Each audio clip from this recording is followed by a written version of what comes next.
What's going on, guys? Welcome back to the channel. Today I'm going to be answering a question that I always get asked in the comments, and that question is, what heat presses do I use? What are the brands? Mainly I get the question about this one right here, so I'm just going to do a quick video, a quick rundown of my heat presses and my heat press that's always asked about, which I understand anybody coming into this new, I was the same way. You're trying to figure out what's one of the best heat presses to use, what's the affordable ones. So I understand, that's why I put out these videos for you guys to figure out the way to, the cheap route to go, or even just to get up a little bit higher. You don't have to go spending $3,000 on a heat press when you're just starting off. A lot of people out there start off basic. I started off with an Amazon heat press and stepped up to this one. So I'll get into this one because this is the main question I'm always getting asked, of what heat press this is, where do you get it from, what size is it. So I'm going to pull the camera up, show you guys what it does, basically, for anybody new out there. Obviously, anybody who's been already using a heat press, you've probably done your research, you know what you're looking for. This is for the new people coming to the channel asking me the questions on these heat presses. So I'm going to bring the camera up so I can explain this to you guys. Alright guys, so I'll start off with this one.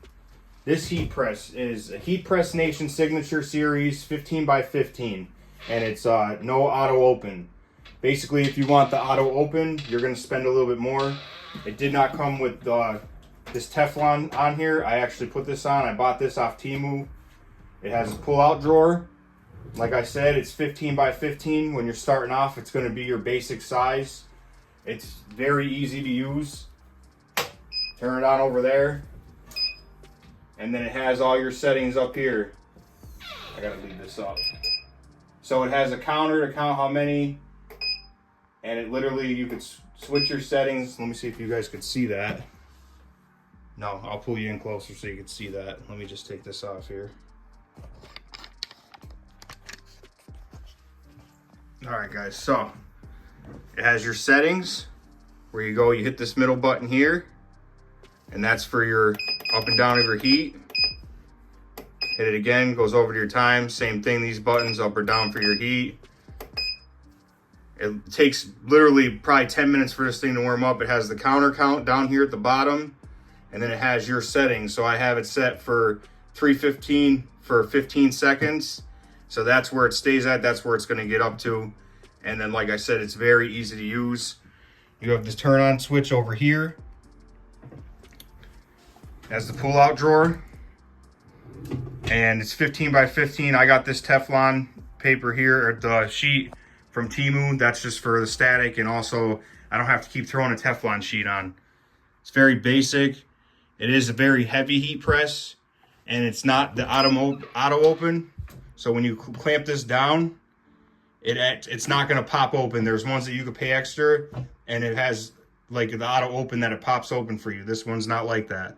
This one though, but when you pop it, it has a piston back there that lifts it up for you. So it's pretty basic heat press. Like I said, it's very heavy.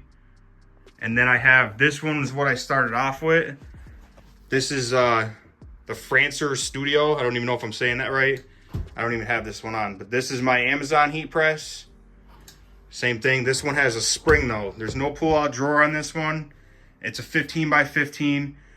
This one, back before inflation, I believe it was only about 170. I want to say about 170, I think.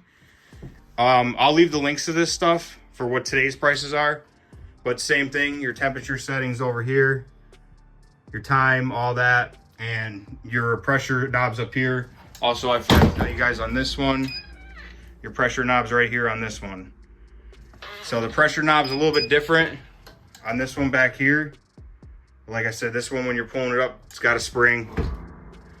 I've still used this heat press. I use this heat press more for sublimation and things like that now. But this heat press, I've never had an issue with this heat press. Some people say they do. This is my starter heat press. I'll stand by this heat press for the longest time. If you go back in my old videos, I used this thing for probably about two to 3 years before I upgraded to this heat press here. Which I love this heat press, but that thing still was a workhorse for the beginning. When I started, this one's a workhorse. And then this one is my hat heat press. I've not had any problems with this one. Same thing. You have your, it's like the other Amazon one. This one's like a VEVOR one. Your temperature thing's over there. Your pressure knob here. Your platen moves up, back and forth. It doesn't have the switch out bottom platen. This is another Amazon one. This one, I believe, same thing, about 150 bucks. I'll put everything in the description or in the video so you guys can see. But if you're starting off, I would go with this Amazon heat press.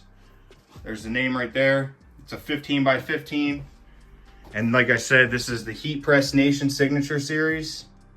You can get this from Heat Press Nation. And you just go in heatpressnation.com.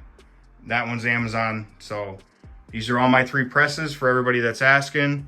I have them on a little workbench that I measured out basically what is good for me and my height. And this is where it works for me. I'm 5'7", 5'8". This works out perfectly for me where I have these. If you're taller, you might want to do a taller bench. But this is the main one that everybody's asking me about. And this is my press that I use daily.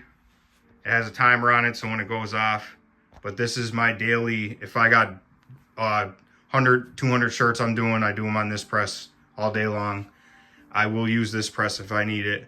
I'll never get rid of that press. And it pops open for you. So the same thing with these. This one has it too, where you put it, once you get it going, it goes by itself. So these are my 3 presses. This is what I use. I also have a little mini hand press that I use. That one's right here. That one's the HTV Ront. This I actually use this on a visor to put a logo on a visor. But this is good for, you know, tags, things like that. These big ones are just for shirts, pants, all types of stuff like that. And then you turn it off there. But that is my 4 heat presses that I use. All right, guys, so that was just a quick video for everybody that keeps asking me in the comments. Keep asking me in the comments. I don't get to answer all of them, but I do see them. And I get video ideas off of them, and a lot that I saw in the last month have been asking about this press and where is it, where do I get it from. All the links will be in the description for this heat press. I'm not sponsored by them or anything. Like I said, that one's on Amazon, this one's on Amazon. You could just go on Amazon if you're starting out and just put in 15 by 15 heat press. These will come up. When you're starting out, 15 by 15 works out perfect. Most size logos on shirts and stuff are just about like 11 inches wide. So I mean, the average adult. So, and if you have to, even nowadays when I get transfers like DTF, you could press it on this, move it up a little bit, press the rest of it. That's how, you know, DTF works. Some of the other ones you can't do it, but that was just a quick video for you guys. I hope this video helped you guys out. So if you guys would like, comment, subscribe, and I'm gonna keep coming out with more of this content. And I'll catch you guys in the next one. All right, peace.